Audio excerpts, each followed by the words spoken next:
Kérosen, un magazine en ligne égyptien en perpétuelle évolution. 5 ans après son lancement, ce qui n'était à l'époque qu'un calendrier en ligne dédié à la promotion des événements de la capitale égyptienne est devenu un magazine complet.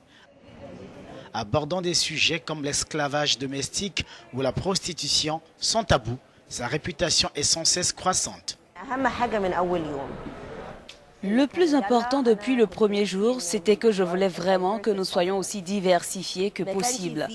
À cette époque, il n'y avait pas de publications politiques, économiques, business, people et des dits bikini, tendance à porter cet été et je ne comprenais pas.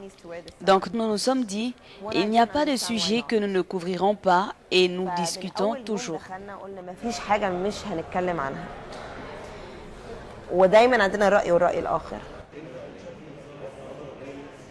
Cette décision a été un véritable challenge pour le magazine dans une société égyptienne très conservatrice. Pour sa fondatrice, cette dimension a été le principal objectif de sa structure.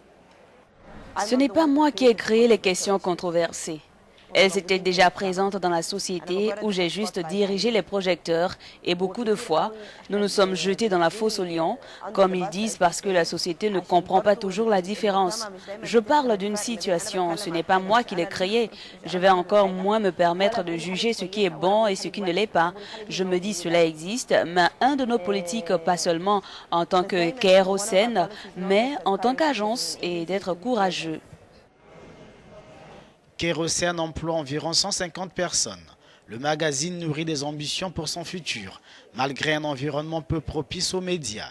L'Égypte est en effet, selon Reporters sans frontières, le 4e pays qui compte le plus grand nombre de journalistes en prison.